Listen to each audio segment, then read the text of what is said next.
Hello, good evening, and welcome to our Saturday night episode of Brett's Old Time Radio Show. A huge thank you for joining me once again for our regular late night visit to those dusty studio art old time radio shows right here at my home in the southwest of the United Kingdom. Now, I am recording this in advance, and I'll tell you why. It's because earlier today, we drove all the way down to Cornwall to a little place called St. Mawes. It is one of our favourite spots in Cornwall, and we're staying at a lovely hotel that we really, really like, and I've written a story about the very said hotel, which I'm hoping the owners really like, and I pasted it down to them, so I'll find out when we arrive. Very exciting, isn't it? I'm Brett, I'm your host for our Nighttime Podcast. Welcome to another episode. I've got Facebook, Instagram, YouTube, and TikTok. They're all called Days Like This, and we would love it if you could give us a follow. Now, this is obviously very important. We're very close to Christmas now,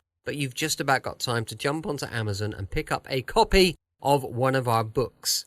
Go check them out. Search Danger in the Spanish Sun. You'll find that book, and then you can find all the other ones from there. Time now, with it being a Saturday night. It is, of course, an episode of yours truly, Johnny Dollar. This one first broadcast on the 22nd of December, 1953. It's called The Barton Baker Matter. For your listening enjoyment, John Lund as Johnny Dollar. Johnny Maxwell, Johnny. Oh, hello, I got Mr. a Max. job for you. We insure that's Mr. well. Frank Meadows lives in Newport, California. He was killed last night. Oh, is Shot Max? to death. How long will it take you to pack and catch a plane?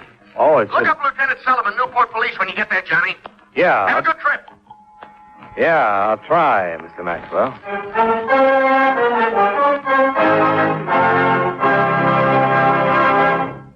Right now, I'd like to take a few minutes of your time to pass on a thought which, incidentally, concerns time. According to the Bible, to everything there is a season and a time to every purpose under the heaven. We all agree on that, I'm sure. And we'll also agree that the regulation of time also depends on the season. For example, did it ever occur to you who decided where our 4 time zones in America should be exactly? Well, back maybe 75 years ago, there were about 150 different time zones which were set up according to the whim of the local inhabitants. Most of the time was called sun time, and there could be 15 minutes difference between the clocks of 2 towns only 10 miles apart. So, to get rid of the confusion, the Interstate Commerce Commission was established. It divided the United States into 4 standard time zones so that railroads, planes, buses, and the mail could run on schedule. Of course, if a city wants to go on daylight saving time during the summer, that's a decision which is made locally. The standard time remains the same everywhere else. But setting the nation's clocks isn't the only job of the Interstate Commerce Commission, however. It also makes rules and regulations for the various means of transportation which go from one state to another. It sees that railroads, truck lines, barges, and boats operate safely, charge reasonable rates, and give good, dependable service. It also protects trucks and bus drivers from working such long hours that they might fall asleep while they're driving. The Commission also demands that trains, engines, and machines have safety and stop devices. It is, in itself, a safety device to assure every one of us freedom from danger as we travel about our country.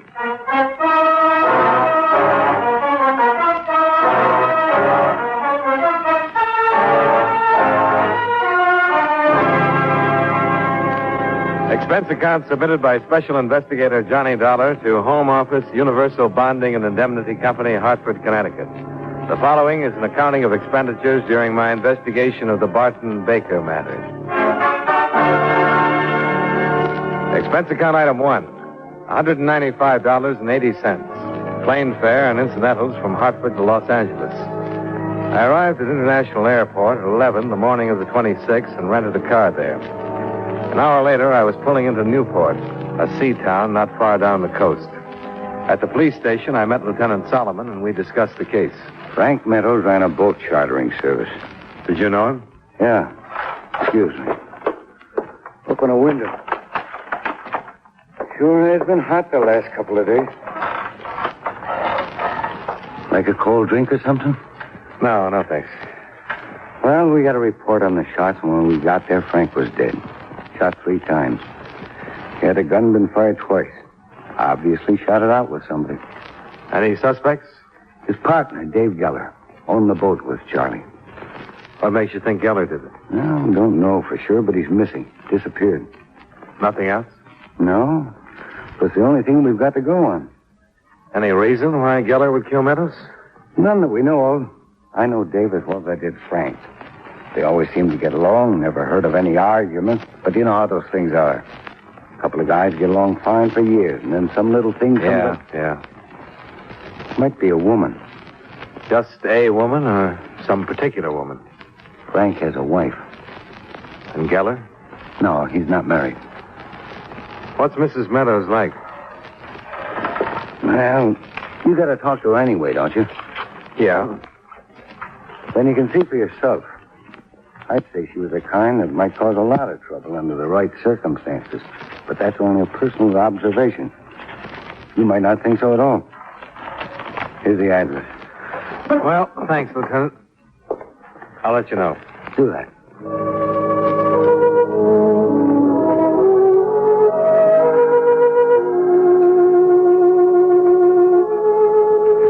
Ten minutes later, I was pulling up to a pleasant little house that faced the bay. Mrs. Meadows met me at the front door. I don't generally make snap judgments, but at first sight, I was inclined to go along with the lieutenant. Mrs. Meadows was very attractive. Tan, blonde, and could have been in mourning, but I doubted it, even though her tight bathing suit was black. I introduced myself, and she showed me into the living room. Sit down, Mr. Dollar. Thank you. You'll have to forgive me. I've been getting some sun. Oh, I don't mind. I practically live in a bathing suit during the summer. Surprised the beach isn't more crowded. You're from the insurance company. That's right. I was sent out to investigate your husband's death. I'll be glad to help any way I can. I'd appreciate it. How much was my husband insured for? Don't you know? I have no idea. I knew he had insurance, but I never knew how much. $25,000. That much? Should buy you a lot of sun. When will I get it? Well, in a case like this, a murder has to be a complete investigation. And it's generally considered proper to bury the deceased before issuing a check. By the way, when is the funeral? It was this morning, at 8 o'clock. What did they do? Dump him off a surfboard? I don't think I like that, Mr. Dollar. Oh, I'm just being a little sadistic.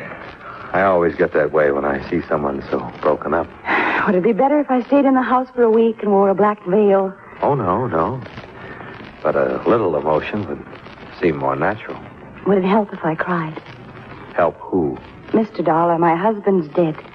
Anything I might do wouldn't bring him back. If you don't approve, I'm afraid that's just too bad. Who do you think killed your husband? I have no idea. The police suspect his partner. I guess it's possible. Dave's missing. Can you think of any reason why Dave would kill your husband? They didn't get along too well. Lieutenant Solomon says they got along just fine. And I say they didn't.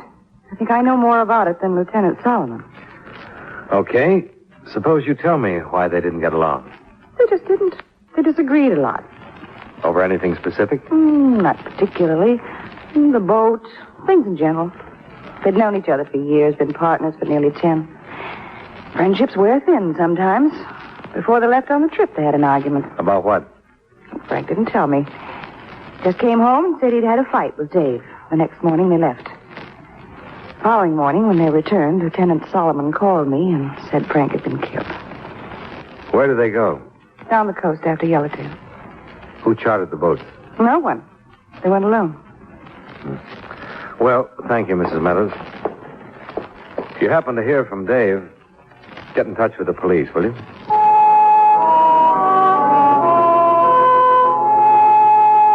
It was going on 4 o'clock when I left Mrs. Meadows standing in the doorway in her black bathing suit.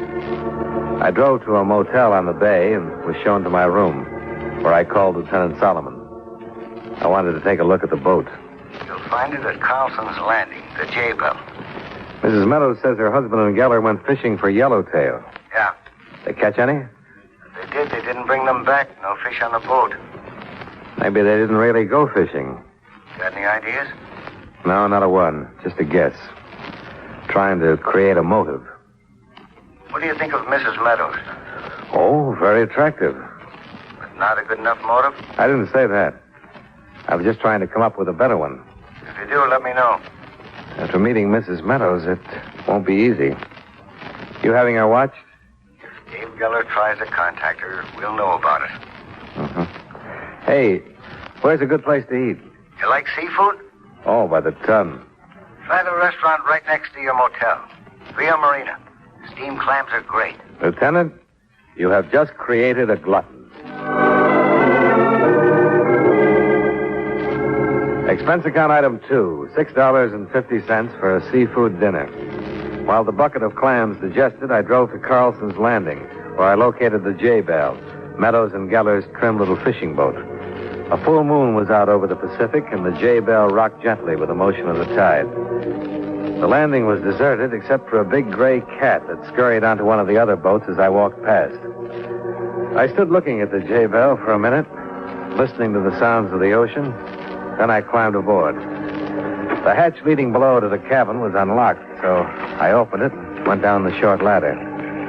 The moonlight sifted in through the starboard porthole, but the rest of the cabin was in pitch darkness. I felt around for some kind of light. Stay right where you are. Huh? Don't move. I got a gun. Okay. I can see you. If you move a finger, I'll kill you. Okay. I'm not moving.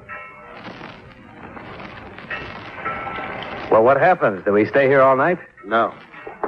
Better take a look at you. I don't want to make a mistake. Yeah, I think that's a good idea. Light switch is right behind you to your left. But keep facing me. Just reach back. I thought so. You thought so what? Baker sent you. Baker? You're not a cop. I know the cops in town. You must be Dave Geller. You know I'm Geller. Look, my name is Dollar. I'm an insurance investigator. Sure. I'll show you my credentials. Keep your hands at your sides. I'm telling you the truth. I work for the Universal Bonding and Indemnity. Your ex-partner was insured with us. Turn around. Put your hands over your head. Look, I'm telling... You look. I'm not kidding, mister. Okay. Now put them out in front and lean on the bulkhead. My wallet's in the inside left coat pocket. Insurance investigators always carry guns. Well, most of them take them off when they go to bed. That's very funny. I'm glad you liked it. You'll find the permit for the gun in the wallet, and the wallet is still in my... You satisfied? Turn around. But keep your hands up. Well, you saw the identification. Okay, sir, you're an insurance investigator. Still doesn't help me. Just what kind of help were you expecting? None. I mean, now I got to do something with you. Can't let you go back to the police and tell them you found me. They'll nail you sooner or later. They want you for murder. Yeah, I know. Why did you kill him? I didn't.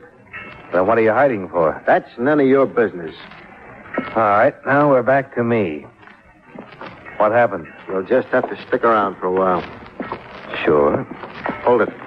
What's the matter? Somebody's coming. Turn up that light, quick. You just stay where you are and don't make a sound. Probably the police. If it is, you're going to take me out of here. Yeah, for a guy who's innocent. Shut up. Right outside the boat. Sure, that's all right. Yeah, I thought so, too. Maybe your hunch was right. Listen, you can only say it once. If something happens to me, get to Bernie's garage, understand? Bernie's garage? Come aboard. What do I do at Bernie's garage? I don't know why I'm trusting you, but I got to trust somebody. Tell Bernie I sent you. Ask him for the toolkit. The toolkit? And I didn't kill Frank. Look out, I'm going topside.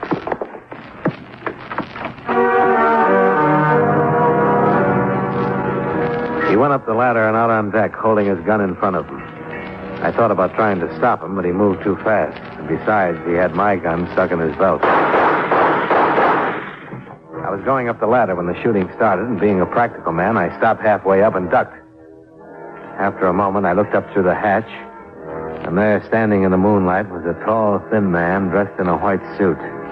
He was holding a gun, pointed right at my head. Well, good evening. Who got killed? Your friend, Mr. Geller. And now it looks like your turn, Mr... Dollar. Johnny Dollar. How do you do?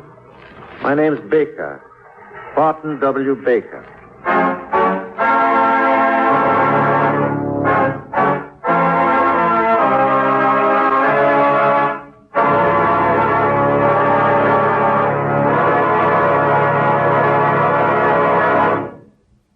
You know, many great men have attained the highest office in our land, the presidency of the United States. Can you guess the name of this man?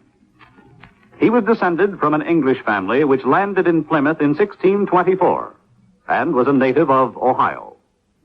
In the late 1880s, he was a newspaper editor in that state, and as senator in 1900, he opposed federal control of food and fuel. As president, he supported prohibition and backed the 19th Amendment, which gave women the voting privilege. His administration also saw the establishment of the national budget system. If you don't have his name by now, here's another clue. During his presidency, the Lincoln Memorial was dedicated. Who was he? Warren G. Harding, 29th President of the United States. His life is part of your American heritage.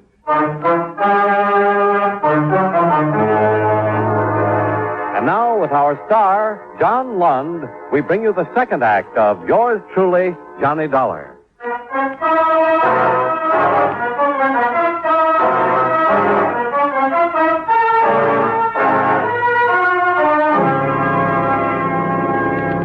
The tall, thin man in the white suit who called himself Baker came down the ladder into the cabin.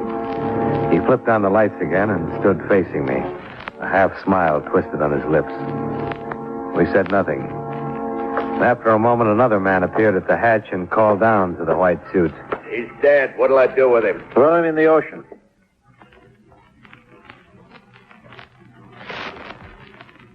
Actually, I had no desire to kill Mr. Geller.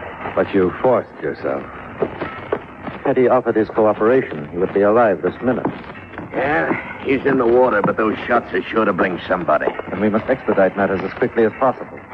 Mr. Dollar, where is the toolkit? The toolkit? Oh, come, Mr. Dollar. The shooting has forced me to a tight schedule. I want to know what Geller did with the tools. Look, I don't know what you're talking about. Hank.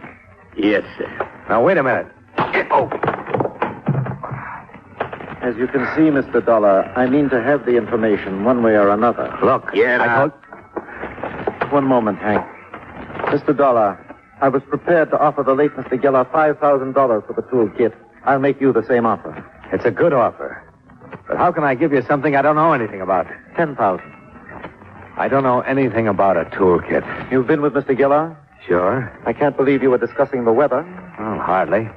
I'm an insurance investigator. I'm investigating Frank Meadows' murder. Can you prove it? Certainly. Something wrong? My wallet is in Geller's pocket. I'm not lying. I think Geller sent for you and told you where he hid the toolkit. Look, I found Geller hiding on the boat. He pulled a gun on me and Time is too short. Hank. Now, look, I'm telling you that... Oh! Where is it? I don't know. Oh. The toolkit, Mr. Dollar. I don't know anything about it. Baker's handyman beat me until I was asleep, trying to make me give up the information Geller had passed on a few minutes before he was killed.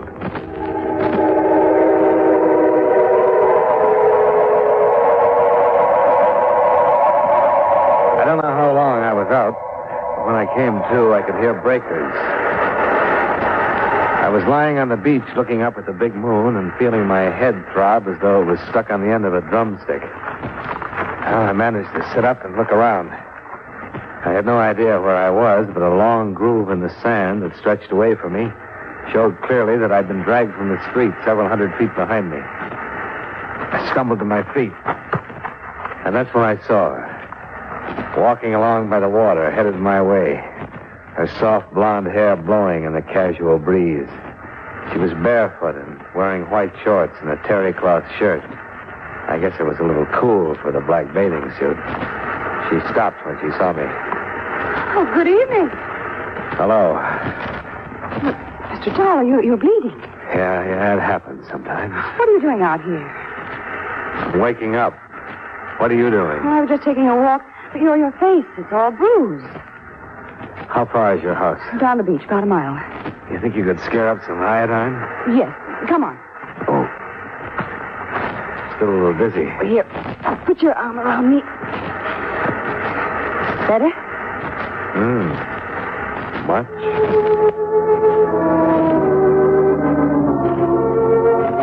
I leaned on Mrs. Meadows while she steered me toward her house. Her hair smelled clean and fresh with just a touch of perfume. In the house, she found the iodine and touched up the sore spots. It's so hurt. Oh. Sorry. Yeah. All right, I'll make it. What in the world happened? You know a man named Baker? Baker? No. Runs around with a handyman named Hank. No, I've never heard of him. I found Dave Geller tonight Where? on the J-Bell. On the J-Bell? Why would he go there? Best place to hide. Last place the police would look. Did he do this to you? Oh, no. Hank did. With Baker's blessings. But why? Well, I don't know. I'm not sure. When I found Geller, he was hiding on the J-Bell. He pulled a gun on me. Then Baker and Hank showed up, and it turned into a shooting match. Do you know anything about some kind of a toolkit? Toolkit? I know it sounds silly, but Geller got killed for it. I nearly took the same trip. Because of a toolkit. I don't see what... Before Geller got killed, he told me to go to Bernie's garage. That's on Maple Street. He told me to tell Bernie that he sent me and to ask for the toolkit. I still don't understand what's so important about a toolkit. I don't know, but something is. Your husband was probably killed for the same reason. What are you going to do? Go over to Bernie's garage and take a look at this toolkit. Do me a favor. Certainly. Call Lieutenant Solomon and tell him where I've gone. Tell him to meet me there. All right. Oh, I haven't got a car. Still down at the landing. Use mine. I'll get you the key. Thanks. I drove her car over to the garage on Maple Street, parked it, and got out. The garage was open, and the sign over the door read 24-hour service. I went in and found a mechanic stretched out on a bench, sound asleep. Hey. Hey. Come on. Wake up. Okay, I'm up. No, I'm awake. Yes, I'm really knocking it off. Where can I find Bernie? You just woke him up. Dave Geller sent me over. That's all? Yeah. He said to pick up the toolkit. You did, eh? Yeah, he did. Now, where's the toolkit? How'd I know Dave sent you? Because I said he did. Something so important about a toolkit? Heck, no. But when Dave left us here, he said be sure and don't give it to no one except him. I can't just hand it over to you because you tell me Dave sent you. You better have Dave call me. He'd have a hard time talking with his mouth full of water. What you mean? He was killed and dumped in the bay. Now, Lieutenant Solomon will be here in a few minutes, so wheel out that toolkit. Dave was killed? That's right. First Frank and then... The toolkit, huh? Well, what's the matter? You a cop? No, I'm not a cop. Then I'm sorry. I'm an insurance investigator. I'm investigating 2 murders, Frank Meadows and Dave Geller. Insurance investigator? Well, that's kind of like a cop, ain't it? Everything but the feet. Got any identification? Now, look, are you going to get that toolkit, or do I have to... Okay, no, you don't have to get rough. I'll get it. It looks like somebody got kind of rough with you. Yeah, kind of. I got it stored in the parts department. How come you're so interested in a bunch of tools? You seen them? No. Box is locked tight. There it is. It's a plain old toolkit.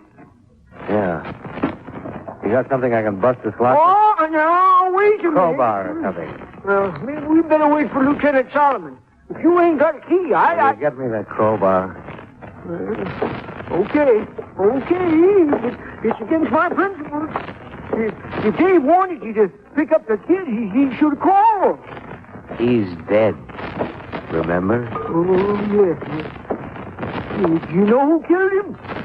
Man named Baker. Here's the bar. Thanks. Baker? Never heard of him. Oh, hey, I got a customer.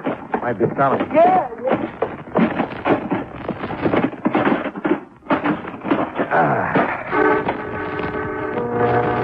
the lid and looked in. I couldn't have been more surprised, because there in the box was exactly what I didn't expect to find. Tools. About 50 of them. All sizes, brand new. All the tools were painted black. But on the handle of a large wrench, there was a small space that had been scraped down to the metal. I picked the wrench up and looked at it more closely. Took out a pocket knife and scraped some shavings from the metal. I stood up and held the shavings under the light. And then I understood a whole lot of things. The shavings were solid platinum. Hey, mister, you got visitors. We meet again, Mr. Dollar. It was Barton W. Baker, complete with white suit, gun, and bodyguard. He looked at the platinum wrench I held in my hand, smiled, and moved slowly across the room toward me. I couldn't help it, mister. They held a gun on me and made me take them back here. Get up. Take the old man out to the garage, Hank, and guard him until I'm finished with Mr. Dollar. Yes, sir. Honest, mister, I'm Go sorry. on, old man. Go on. Well, Mr. Dollar, you were lying to us. I thought so. That's why you let me live, so I'd lead you here. Precisely. The tools are platinum. Of course. But you knew that. Geller just told me where to find them. I had no idea what they were. Well, I'm afraid your curiosity will be short-lived. I kind of thought that was the way it was. You killed Frank Meadows because he discovered the secret of the tools. Yes. If he had simply picked me up and landed me, as he was paid to do, I take it you're an alien, Mr. Baker? Correct. Would I know your government, Mr. Baker? Unless you happen to be deaf, dumb, and blind. Now, if you'll just proceed with me back to the garage. One more question. Yes? How did Dave Geller get hold of the kit? He and Meadows were offered a large sum of money for picking me up on the other side of the border. Aboard the boat, Geller grew suspicious of the kit, and knowing that I could not possibly notify the authorities of its theft, he forced me at gunpoint to go ashore and leave the kit with him. Fortunately, I got to a phone and notified our operatives in Los Angeles. They met the boat when it docked. And killed Meadows, but Geller escaped. Correct. Now, Mr. Dollar, I'm in a great hurry, and Well, I missed another shooting, but so did Baker, for that matter. When Hank yelled, Baker turned just enough to give me a chance to swing the heavy platinum wrench. What's it all about, Dollar? I thought you'd never get here, Lieutenant. Mrs. Meadows called and said to get right over. You know something? I think you owe her an apology. Okay, so she'll get an apology after you tell me who the guy on the floor is and who the guy was I had to kill in the garage. Here. Have a platinum wrench. A what? Yeah. Mr. Baker is going to have one very expensive headache.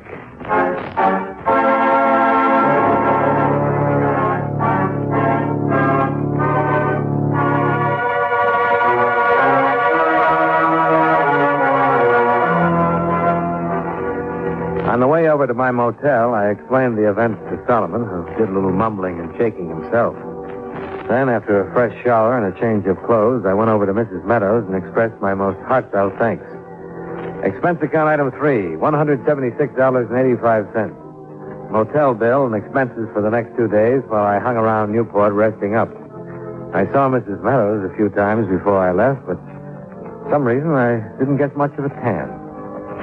Expense account items 5 and 6, $225 car rental, plane fare, and incidentals back to Hartford. Expense account total, $604.15. Oh, yes. Barton Baker comes up for trial on illegal entry, smuggling, and 3 counts of espionage.